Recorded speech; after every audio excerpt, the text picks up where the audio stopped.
Hi, welcome everyone. I'm going to go ahead and call the Regulatory Subcommittee of Regulated Industries to order. We have only one piece of legislation before us today. Let's see here. House Bill 880. We're going to be working off of LC 365735S. Representative Ballard, would you like to come forward and tell us about your bill? I know that we heard this previously in subcommittee. It was a hearing only, and you have made some changes. Thank you. Yes, thank you for this, Madam Chairwoman, for this second hearing on this bill. I have worked very closely with Chairman Powell over the last week or so to make some good and beneficial changes to this, and so I think we can all be happy with it. This bill does three things. It ensures that Georgia is compliant with the new federal law regarding military spouse licensure, which is a new section of the Service Members Civil Relief Act signed in July of 2023. It meets the Department of Defense requirements regarding the timeliness of licensure, and most importantly, it allows military spouses to work as soon as they get to Georgia. Changes from the current code now. And in this bill, a military spouse can begin the process of gaining their license before they even move to Georgia, as soon as they have orders in their hand that tell them that they will be assigned to a Georgia military installation. The employer will verify the license, make sure they're in good standing, have no disciplinary actions. They can go ahead and start shopping for jobs. And if the spouse meets the requirements and is not issued their license by the boards within 20 working days, they can go ahead and keep that job. I think this is a good compromise. Chairman Powell made all of those suggestions, so he is wise. And I'm just going to go through just a brief PowerPoint so that we can all kind of be on the same page. State of defense in Georgia, we've got 10 bases in Georgia. And we rank 6th nationally in the number of personnel. And the estimated economic impact of our military bases is between $19 and $20 billion. So, I mean, that's a huge portion of our state. We need to take care of them. So we have over 126,000 paid personnel that are tied to the bases. 57,000 active duty service members, and then 25,000 spouses. Now, nationally, the unemployment rate for military spouses is 21%. So that's why it's so important that we allow these spouses to get to work. I have, some women I know who have master's degrees in a subject area and have some licenses, and they've given up and they're doing things, like taking in alterations because they just sort of gave up on the job search. On average, a defense installation's economic impact is 27% of the community's GDP.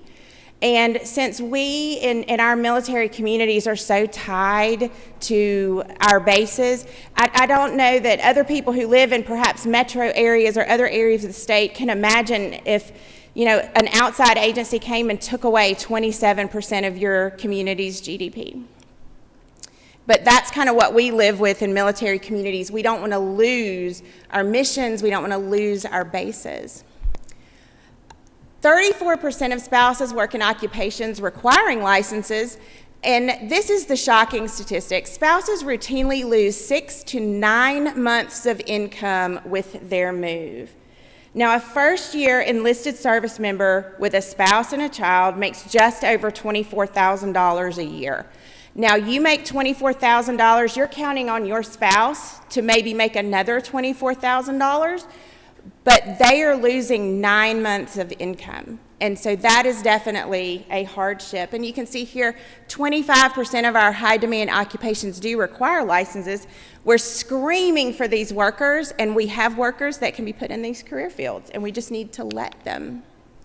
And that's the end. But one other statistic, we have 87% of our military spouses are women. And so this is a bill that helps women. It helps young families get a good start, and it helps them ease that transition into Georgia. And this is a good step. I know that we talk a lot about regulatory reform and licensing reform. We've heard this over and over again all session, and I think this is a good first step. Thank you, Representative Ballard, for bringing the bill. We have a lot of members out today. I think they needed to attend another committee meeting. I did want to just ask you quickly, I know you mentioned earlier in subcommittee in our previous hearing that this is going to have a positive effect on our DoD rating. Yes. Can you expound on that a little bit? So the Department of Defense ranks military communities in a variety of categories, schools, your school system, your healthcare system, and professional licensure for spouses. Currently, under our current code, where it's getting a license within 90 days, that gets us 0 points. So the Department of Defense does not award us any points in that category, and this bill will remedy that. Awesome, thank you. I have no further questions. Do we have anybody? I think we do. We have some folks here that would like to speak to the bill. Thank you, Representative Ballard. Thank you, ma'am. Let's see here. First name, is it Daniel Rhodes? Are you here?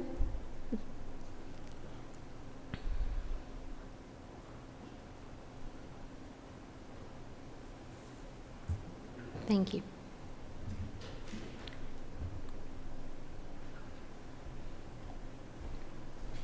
And if you'll just let us know who you represent. Thank you so much, Madam Chair. Committee members, my name is Dan Rhodes. I am COO of the 21st Century Partnership in Warner Robins area.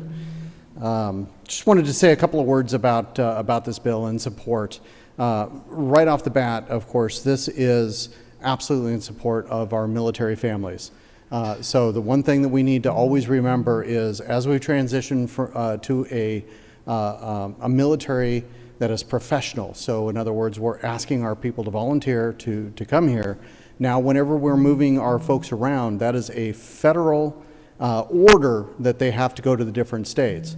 So, and they're moving every between 1 to 4 years. For the Air Force, our folks, usually it's about once every 2 years. And by the time they actually get to that state and get started, it's taking upwards of a year to get their license. So even in the current bill, it says 90 days, but that's not what we're seeing in the actual world. In practice, that's been taking a year to get those licenses in place. So at the end of that, now you've got a year left on orders, and that's not much time to actually get into the job and be able to advance yourself.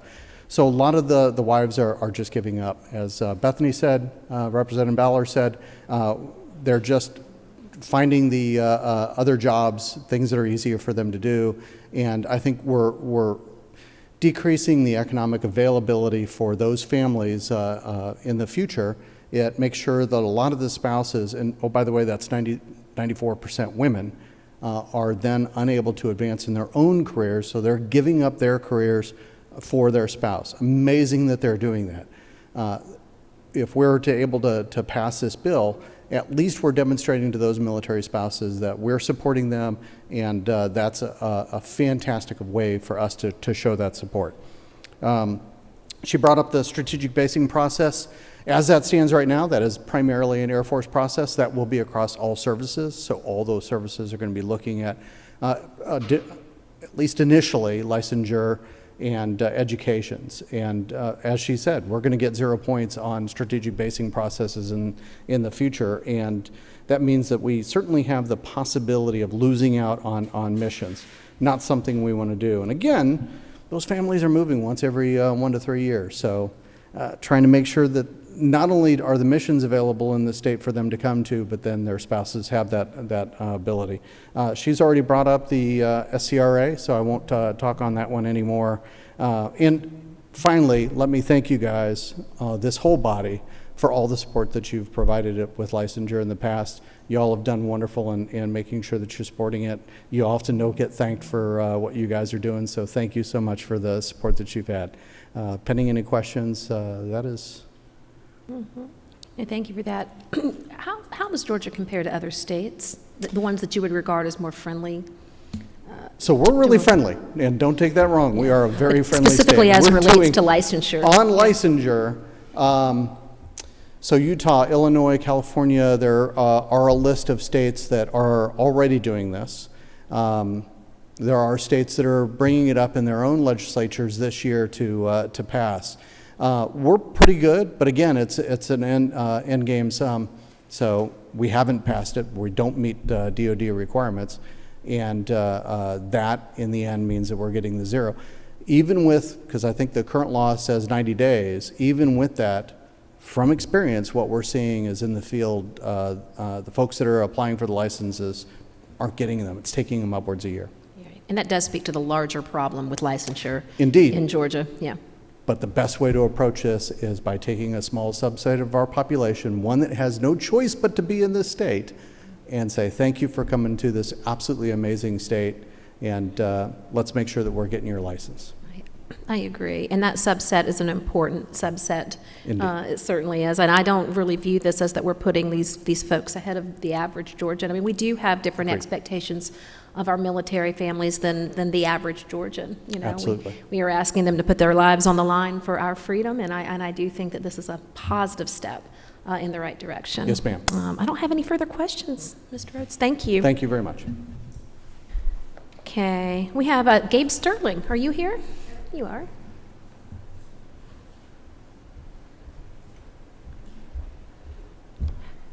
How are things at the Secretary of State's office? It's the middle of the session. It's going great. I want to thank you, Madam Chairman, for allowing us to be here today, and I want to thank Representative Ballard for her bringing this bill. And you mentioned something up here that you took the wise counsel of Chairman Powell. I find that to be a wonderful thing to do when it comes to these licensing bills. I'm operating on the previous draft right now, but the changes you mentioned are absolutely very welcome by our office, because one of the things we were concerned about was there was no notification procedure originally. So it's hard for us to do the job that the Constitution mandates, which is health, safety, and financial protection. But since they're in the loop in the 20 days, haven't fully reviewed it, I love that idea, because what we need to do is we need to move to a more administrative process overall so we can get everybody's licenses faster when we can. Thank you. I won't review it on the dais, but I'll look it over and get back to you if there's anything big. A couple of quick things. Administratively, we already allow spouses to apply, but once they get their orders, so we know there's a hook to get them into the state. Another thing that we do right now is we're building a new system called GOALS, the Georgia Online Application and Licensing System. In the old system, EMLO, with the previous law that passed, essentially we got no money to implement it, so we had to put in a manual process. So right now, when a military spouse checks off that box on the paper application or on the EMLO, basically it gets downloaded, put into a shared drive, and every morning staff has to look first and work on those. In the new system, they check that box online, and it immediately gets routed to the analyst and goes to the top of the list. And if there's multiple military spouses that day in that license, they stack up on the time they come in. So that's already going to administratively address some of these things. But as was noted earlier, there are lots of drafts of bills to move licensing forward. We have been underfunded for a very long time. We bring in $24 million a year, we get $8.5 million to try to achieve all the things we're asked to do all the time for a population that has grown from, let's see, when we got here, there was about 430,000 licensees, now we're about 580,000. And the budget we had in 2017 under then Secretary Kemp was $8.5 million. The budget we have now is $8.5 million. And we've essentially, through the wisdom of the House and Senate appropriators, we took leftover bond money we had when we came in under budget on the voting system and used about $4 million of that to build the new system we're building now. And it's working pretty well so far, but like any new software, there's always hiccups and we're getting through them. But we welcome this bill. We want to work with the members of the committee to make sure it achieves what you want to achieve in a real way and still protects the health and safety of citizens. And I, like you, Chairwoman Earhart, these are the people we asked to put their lives on the line. And one of the other things is, in my early life in the 90s, I was on the Military Affairs Coordinating Committee for Georgia when we had to worry about the BRAC closures. And we were always worried about how we were measured on things like this. So we have to make sure that we're taking the steps proactively. And I think doing the subset absolutely is important. The Secretary believes it's important, and we'll work with you all to do that. I know we're trying to get a meeting with President Pro Tem's office and you and our side to make sure we're all on the same page. But we are supportive of the changes in the bill that I've heard so far. We want to review it, and we'll get you back something in writing, but I'll stand for any questions you might have. Thank you. And the new system that you referenced, is that fully implemented at this time, or is it still rolling out? What we're doing is we're doing 3 separate rollouts. We're in the first rollout right now, and I'm putting off the second rollout until we get everything cleaned up. There were some data migration issues, and one of our biggest problems is trying to do verifications individually, and people who got their license 10 years ago and they put in, Bob Smith, and they just typed Robert Smith now, the system doesn't recognize them. They have to go through different variations of that, but we've changed how we're doing verification. We're sending pins out to individuals, plus the admonition of remember your old email that you did, and we now have a new SOP for those new graduates going in. Don't use your school email because it's not going to be there in a year. So little things that you don't think of off the top until you get into the real life side of it. But it's 3 rollouts. I was hoping to get done before the end of the fiscal year. Out of safety, I want to make sure it all works properly, because the last one we're going to roll out is nurses, which is our sort of cat daddy mode, biggest, most important one. And one of the most important things we can get is military spouses who are nurses, because we have a nursing shortage, especially near military bases. So it's vitally important we pass something like this to make that happen. And the ultimate goal of this new system being really essentially expediency and Expediency efficiency in the processing of these applications. and transparency for the applicants, because what we found is, in our reviews, is the average applicant has 6 touches with an analyst going back and forth about different things. And one of the issues with the 90-day licenses right now is they can start, but they'll have a deficiency, like they're missing the continuing education they're supposed to have, and that's what kind of extends these things out. But we've gotten some of those processes cleaned up, and we're trying to get those numbers down. But it's hard. We're rolling out a new system because the people who are helping to build it are the ones who have to do the work, who also have to do the licenses. And I've kind of told people, set your expectations. I've got people working overtime, not getting paid sometimes, because they want to get this done for the people of Georgia. I mean, I talked to my deputy director. We had a phone call till 1:30 in the morning last night with our implementer and Salesforce trying to get a particular item fixed that only affected 400 people, but we wanted to get it fixed. So that's the kind of focus we're bringing to it. But overall, that's the intention. What we need is an administrative ability, because there are times when boards can't get a quorum and they can't meet and they can't issue a license. The boards, from this office's opinion, should be focusing on complaints and compliance to protect the health and safety. A license ought to be a quick administrative thing. You got everything you're supposed to have? Yes, here's your license. That's what we're trying to get to eventually. Okay, thank you for that. Thank you all. And I have no further questions for you. Thank you. Mrs. Ballard, do you have any, Mrs. Ballard, Representative Ballard, do you have anything else you'd like to? Okay, all right. Well, thank you for the hard work done on this. I know that you you took the request of the chairman into consideration. I see the changes that you made. I think they're positive. I mentioned to you before when we had a hearing on this bill that, oftentimes there's a lot of perfection that goes on in subcommittee before it hits the full committee. And, my goal for you, because I do believe in this bill as well, is that with the changes that you've made, we set your bill in motion for the best chance of success in full committee. So I do thank you for all of your work on the bill and for those that came to testify today. I am going to exercise chairman's discretion here, which I'm told I can do, given that we don't have a quorum today and do not need one in subcommittee, and we're going to go ahead and advance this bill to full committee. So thank you so much, and if we have no other questions, thank you, and this meeting is adjourned.